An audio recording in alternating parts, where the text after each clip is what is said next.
Conversations across time. Conversations across time. Conversations across time. Conversations across time. Conversations across time. Good evening. Welcome once again to Conversations Across Time. I want to introduce our panel. Of course, my co-host, I guess she doesn't need any introduction, but co-host Babette Josephs, former Pennsylvania State Representative, who's seated to my left, and as she said to me a few weeks ago, she's always to my left. And that's pretty hard to do. It's not easy to get to, and this is Vivian Crawford, who is our inspiration here. So we are joined tonight. We are rejoined by two guests who were here with us and have been with us for the past 3 weeks, and that is Mr. Roy Cohn. Mr. Roy Cohn is an attorney best known for being the architect of the Rosenberg trial and also for being the lead counsel for the House Un-American Activities Committee and Mr. Senator Joe McCarthy's right hand. Welcome once again, Mr. Cohn. Thank you for showing up again. Hey, whatever. Seated next to Mr. Cohn is the artist, comedian, producer, genius, songwriter. I mean, his list just goes on and on. But you will recognize Mr. Charlie Chaplin. Thank you so much for being with us again, Mr. Chaplin. Now and a great businessman, too. And a great businessman. You will note there is an empty chair And next even though I was a great businessman, I didn't really truly believe in capitalism. See. You were the first, or among the first, The to United have your Artists, own, United Artists. your own studio and control your own artistic right, and that's what content and your own money. Right, and one a bigger businessman than you. Yeah, Roy but one Cohn. of the reasons we did it was for artistic freedom and not be under the thumb of the studios. Right, of course. Oh, please. And we have one empty chair. Yeah, who was also a great artist. United Artists is still, that studio, that company still exists today. There's an empty chair next to Mr. Chaplin, and that chair, we had invited Mr. Paul Robeson, who was a scholar and athlete and someone who was terrorized by this country and treated great very entertainer unfairly. and beautiful voice, nothing like and a political and a spokes Paul Robeson's voice nowadays. A person who spoke out on issues of inequality, and he was silenced by Mr. Cohn and his friend J. Edgar Hoover. And Mr. Robeson was speaking out of the country and was held up when he tried to return, and which is why he is not with us. And for this series, and he intended to be here. So we've been worried because we have learned since that he is in custody, which is problematic for us, but Mr. Robeson is here in spirit. Now, I'm happy that Mr. Cohn, you've been the subject of a lot of our discussion for this series, and this is episode number 4 in a series of The Smell of Treason, The Stain of Treason. And just a little recap for our audience, we have been discussing the things that are happening with the current presidential administration, and that is the Trump administration, and all of the people who are around Mr. Trump, who are involved with Mr. Trump and his business interests, who have direct ties to Russia and Vladimir Putin. And making money off it. And business interests and making money. And the reason that Mr. Chaplin is here is because Mr. Chaplin was someone who was smeared with the taint of having interests that were adverse to this country. He was a British citizen, but Mr. Chaplin was precluded from returning to the United States. Mr. Cohn, you were very involved in making certain that Mr. Chaplin could not be re-enter this country. One of my proudest moments. One of your proudest moments. Mm-hmm. And Mr. Robeson, who was a citizen in this country and who was very successful and made a very good living for himself traveling throughout the rest of the world, his passport was taken by Mr. Cohn and his cohorts so that he died in poverty. In Pennsylvania, in Philadelphia. In West Philadelphia. So stay there. So we have these two gentlemen here because right now what is going on in the Trump administration there are so many ties to Russia and Vladimir Putin, who Mr. Cohn was very much against communism, Vladimir Putin was a member of the KGB. So that being said, I am happy that Mr. Cohn has agreed to come back again, because there is a question that we of the panel decided was important to ask you. Right. And that is, in light of the fact that Donald Trump, who promised the country when he was candidate Trump, that Americans were going to be sick of winning because we were going to be so successful. He was going to repeal the Affordable Care Act, better known to many as Obamacare. He was going to repeal Obamacare. He was going to change the tax structure. And one of the elements of the appeal of Obamacare was interesting because they were going to give tax breaks to that upper 1%, once again, within the Trump care. And charge poor people a lot more for their health and give them less coverage. And give them less and coverage. he probably wouldn't have covered Mr. Cohen's AIDS. That's right. Or you've that's got to right. bring that That's up, right. don't That's you? right. Got to bring that up. Mr. or Cohen's converting him out of homosexuality. That's what Vice President Pence would want to do. Yes. Yeah, exactly, Yes, to he convert would be him out of- hot on that. So here's what. Now that it's been exposed that people that are connected to you, like Paul Manafort, like Rex Tillerson, like Michael Flynn, I mean, all of these connections and these unsavory business deals have been exposed and continue to be exposed. And my question to you is, for the amount of money that was invested in, that Vladimir Putin and the oligarchs invested in getting Donald Trump as the president of the United States, do you have any regrets? Do you have buyer's remorse? Or will Vladimir Putin have buyer's remorse? Well, did he make a bad purchase? Was this a good deal? I mean, the guy couldn't even get a health care bill through. They had 7 years to prepare it. Oh, And it crashed. We know. I have to say, Crashed and burned in front of his eyes. I guess I have to admit it. Donnie's in over his head. I mean, it was like a big old publicity stunt. Wow. Yeah. Well, I wanted to did you give me a high five and you left won't me catch AIDS you from let him. me You got you it let me already. left me hanging, man. Yeah. Yeah, you you left- gotta be hanging. But isn't that, Mr. Cohn, what's been so interesting throughout this series is you have made some important revelations. I don't think you intended to, but I want to make sure our audience heard what you said, that Donald Trump, as the president of the United States, is in over his head. You as his mentor, Yeah, it's like, that means a lot. yeah, Donnie puts on a good show. I mean, that's his thing. He puts on a good show, but So he's always got to have somebody to bail him out. so the Like me and his father and Putin and Maybe his older so- brother so- when he was younger. and the New York mob families. I hooked Donnie up with the mob families in New York. In Cuba. That's how that Yeah. happened. Mm-hmm. And But somebody, so what's interesting, so that would, for instance, we all know that Congressman Nunes has fallen on his sword.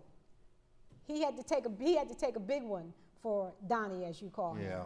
And I think it's very clear what happened there. I mean, the White House fed him some information, and then he came out and announced it as a big discovery, and it sort of vindicated Donald Trump. And then we find out that the information that he used to say he was vindicating Donald Trump, and vindicating Donald Trump, because remember, Donald Trump made the statement that former President Barack Obama had him wiretapped.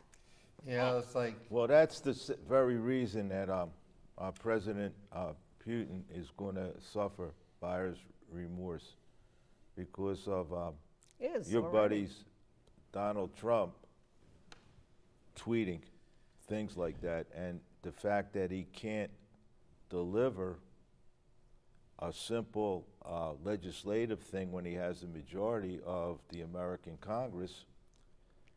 And it looks to me that his small hands, which translate into some other small things, makes him impotent in terms of policy. Wow. And if he can't forward policy on the domestic front, he's going to fail on the foreign policy front. So we know and I think we discussed it in the previous shows that Putin wants sanctions lifted to help Tillerson and help the oil industry. The Help sanctions that himself, were we think. imposed, the Yeah. sanctions that were imposed by the but, previous administration Yeah, as punishment he for wa- the he wants- interference he in our wants- he election. And wants- which Putin didn't protest. Right. It's like- He wants total control of the Crimea. He wants to dismantle NATO. He wants to dismantle the European Union. So he thought that Trump Would be would be able to help him realize those policies. Yes. Now, yeah, it's starting to look He's got like to say something here. He's got to say something. Well, It's wait a minute, let him, it's starting to look like, it's starting to like, look like that Putin made a bad deal. That Trump, and they're bought starting a to say that in false Russia, penny. that Trump is unhinged. And maybe it was, some of the drugs you and him were doing together that helped him be unhinged. Trump doesn't do drugs. He is a drug. The fact that he might not be able to deliver, the Russians are scratching their heads. And the more failures he has, he's going to introduce a domestic bill for Tax lowering taxes that it's going to favor the rich. And I'm sure you'll be in favor of that. Yeah, of but, course. but if that is defeated, he loses his credibility in terms of being able to facilitate foreign policy and That will forward Mr. Putin's Chaplin, agenda. in a way, it's already been defeated because the Republicans in Congress, talking to the people in the White House, are scaling back very dramatically what they thought they'd be able to do in this so-called tax reform. Right. So In quotes, So- bill. so- they're so- scaling it back. There's so- already been and also the falling budget, off. which is going to get changed dramatically from what Trump wanted. So the fact is that Putin, your boy, was a bad bargain, however you want to call it. Now, I said on one of the earlier shows that one of my greatest accomplishments was making the film satirizing Hitler and making fun of him, and it was really good. I think it helped the democratic cause against fascism. And I think Trump will be a failure, but I intend, if I were here now, I would make another film about Trump. And I would color my face, shave my mustache, color my face orange, dye my hair, and I would entitle the film The Great Fabricator. And I would show that his lies and his continued lying and his continued tweeting and his, to my way, inability to accept reality, inability to accept that there were bigger crowds in the protest than were in his inauguration, to accept that Obama would not tap him, didn't have to tap his phone, but he still has to say it. These will lead to his downfall, and Putin will be sorry that he interfered with our election to get this man elected president. Well, there will definitely be The buyer's problem remorse. Putin has, I believe, is he did not grow up in the city of New York. Michael Bloomberg said, and I grew up in New York, he said, I'm a New Yorker, I know a con man when I see one. So I you, have to tell you. Putin did not. so I have to say it. I have to say it. I mean, I love Donnie, but He's a con man. He's a fuck-up. He's always fuck-up. I mean, he tried to expand his father's real estate business from Queens and Brooklyn into Manhattan, get all high scale down, establishing the Taj Mahal in Atlantic City. Bankruptcies. I was getting ready to say. Everything a bankruptcy and bailed him out. He's good. I mean, Donnie's a fuck-up. He needs everybody to bail him out. Deutsche Bank, Putin, Erdogan, Turkey, everybody. That's true, but he makes very bad choices for people to bail him out. right. Like Michael Flynn, who is gone because he lied and lied and lied. And then these other people, I think that we're really doing it in the wrong direction. We're looking at the people in the cabinet and the people who are close advisors Instead of asking who are among these people are involved with Putin, we should be asking who isn't, because it's a much smaller group. Yeah, but the thing that might happen, as some of these people are exposed and they're forced to leave the administration, and since... And he's relying on Jared Kushner. Right, but I think that these Who's people another basically brilliant are one. bullies and cowards. If they're faced with criminal prosecution or even the smell or stain of treason, they might start cooperating with the Spill. authorities and rat out everybody else. Now, Spill. to that point, because of the type of people that these folks have demonstrated that they are, I think it's a matter of time which one of them gets to make the deal first. Yes. Between Manafort and Flynn. And Stone. Everybody's got to rat out everybody else. But- I know them. And I know guys like that. that's what's going to happen, because there is no question that we are here and we're talking about it. We use this microphone each week to try to expose this kind of information for benefit of our audience. And you see the crowds that are turning out to protest this administration.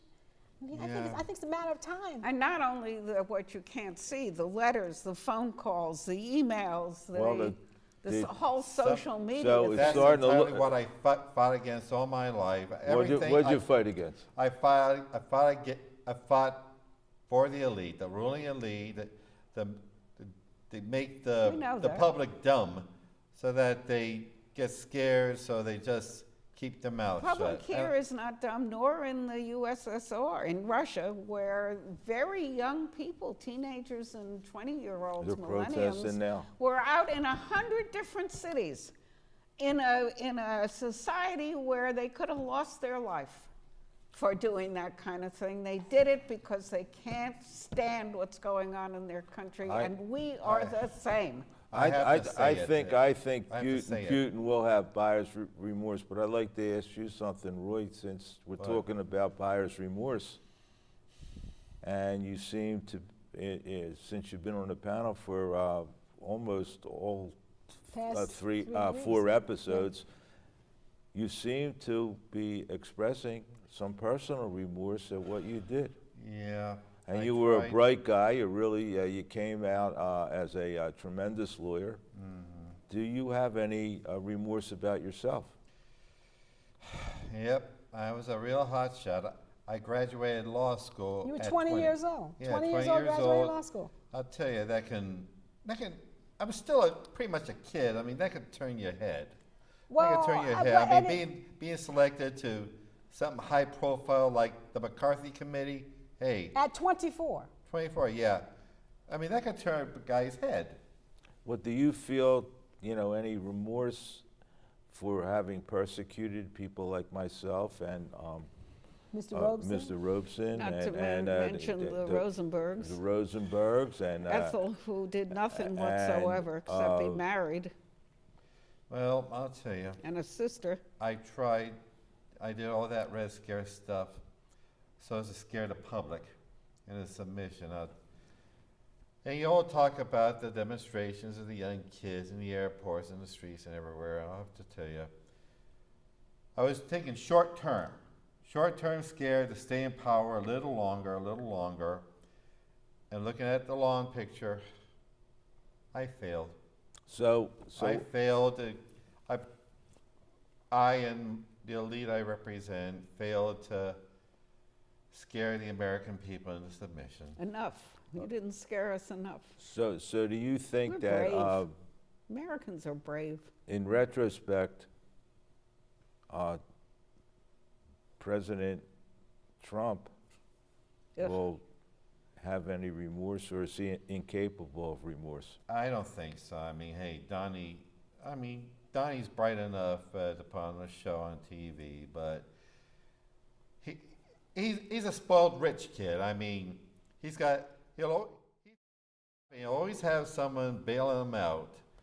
Like I say, either his father or Deutsche Bank or Putin or Aragon.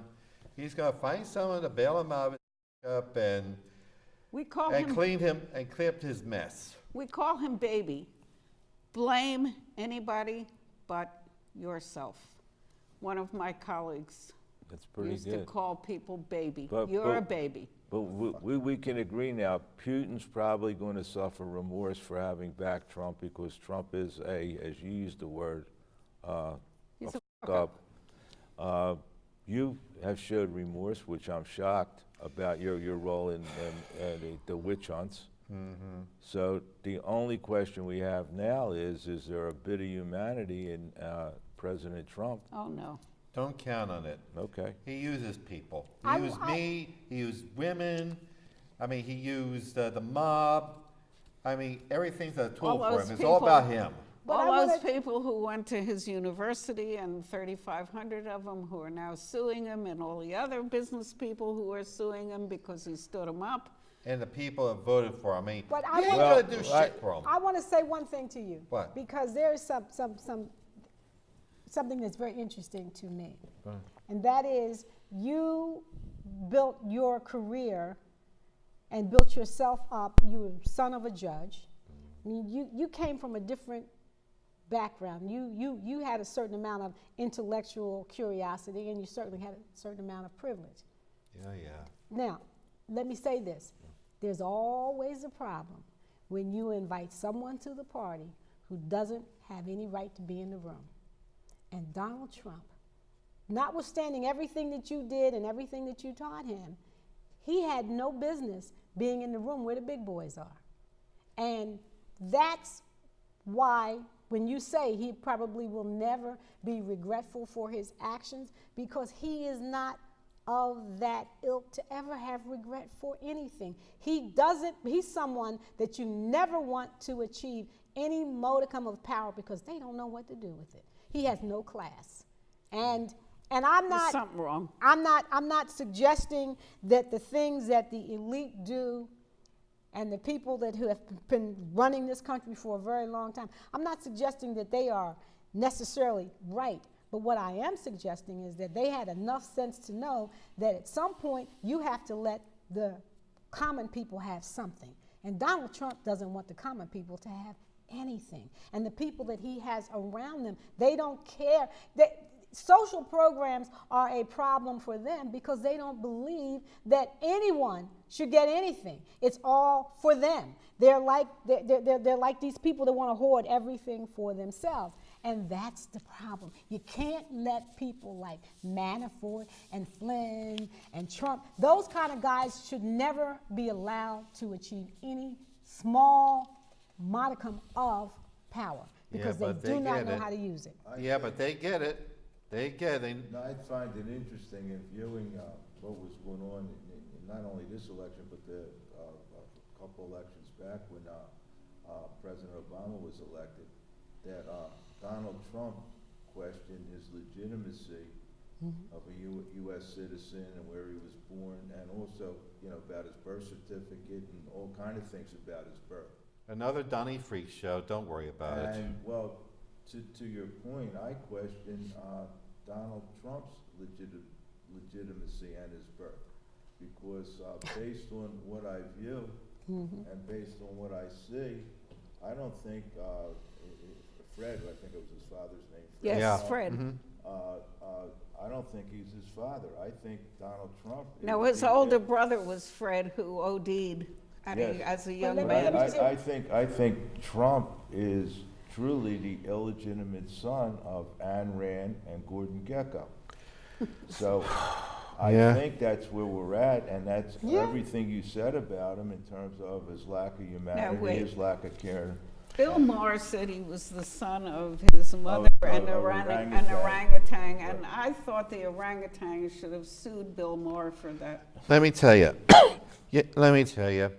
I mean, there are voters out there, millions of voters who Can't vote for, stand him. who vote for a guy like Donnie. I mean, he does have a base, and Yeah, he'll he utilize does. that base to crush y'all. Okay, like the religious right people. I mean, we got before them at one of their conferences, and he talked about 2 Corinthians. Oh, yes. 2 Corinthians. The religious right talks about guy who talks about 2 Corinthians, and you know how he is with Donnie is with the chicks. I mean, Well, he had 3 wives and 5 kids, and Obama That had we 1 know. wife and 2 kids, and Obama was the infidel, so. Yes. that's what these guys think, and that's Donnie's base. So you can imagine Yes, but who he's he's going not to dip doing into. anything for his base, and I think we should be talking about that because seems to me that if you went to the polls to vote for a guy like this, who is clearly a con man and a liar, you did it out of desperation. Your life really is not right. You're not making enough money. You're a certain age and there's no place you can go to get a decent job. Your kids are leaving your town. Why isn't he helping these people? I can tell him right away what to do. Expand the earned income tax credit. That's people who work at a very low salary. It's a payroll tax. I was once the recipient of this credit because our finances, our family, Nixon put it in. It's a great thing. Why can't a family in Philadelphia who's working hard and can't get ahead, why can't the feds help him by giving him or her a tax credit? Maybe he could get $6,000, she could get $6,000 more a year. Here's That's the thing. what he could Here's do. the thing, and we And have he's to, not interested, but- and I'm but not we have to interested. think- we have Do you to think Mr. Donnie's going to do that? wait a No minute, way. we have to think, because Mr. Cohn said, I he said it agree with very, you. very clearly. He doesn't care. He doesn't so care. That to ask why doesn't he do the earned income tax credit, he's not going to do it because it's not of his interest. And the other thing is, the man does not have humanity. But we He's look only at out for Donald Trump, himself. but he's only one person. We must think about all of the people who voted for him, because those people voted for him and he was lying to them, and we all knew he was lying to them. The coal industry is never going to come back. Never going to come back. And if we get to the point where he relaxes EPA standards, which is what he's doing, fossil fuels don't need human beings to extract them. They just cut the top of the damn mountain off and scoop the coal out. So those jobs are not coming back. But the fact is, those people felt desperate, and that is why they voted for him. So, somebody should help them. But the point of it is, asking Donald Trump to help those people is not anything that's ever going to, we're wasting our But time. we should if we're talk here. about it because the people who ought to be getting this help ought to realize that they can get it. No, but here's the That point. they elected somebody to help No, them, no, and no. he's Here's not the point. doing it. What they've got to do is what they've got to recognize is they should have buyer's remorse, just like we were talking about with Vladimir Putin. These people who voted for Trump should now you got, this is what you wanted and this is what you have. So But Lyndon Johnson, President Johnson once said, and I'm paraphrasing, he said, you could steal the money out of their pockets as long as you made them believe there was somebody worse than them. Yes. And that's basically what he's done. I mean, if it's not the black president, it's the Muslims, it's the Yes. elites. So you could steal their money, you can frisk them, you can take everything they have, and if you can convince them that they're better than those people, they'll vote for you. Now, I wanna- they are. I That's wanna the do way this. Donnie works. And I appreciate you, everyone, being here with us for this very important conversation across time. But I want to close with something that you all know, and it is from the person that I view as the person that we here at Conversations Across Time most admire as a journalist because of what he said and what he did to expose the ills of Joseph McCarthy and some other things that were happening in this country. And that is what Edward R. Murrow said. When you have a nation of sheep, you will beget a government of wolves. A nation of sheep begets a government of wolves. That is what we have. And this has been Conversations Across Time. I thank you so much, Mr. Chaplin, Mr. Cohn, Babette, as always. Thank you for joining us, and we will keep a good thought for Mr. Robeson, who is now languishing in a jail because he was not allowed to get back into this country. Thank you very much. This has been Conversations Across Time. Good night. Conversations across time. Conversations across time. Conversations across time, conversations across time, conversations across time, conversations across time.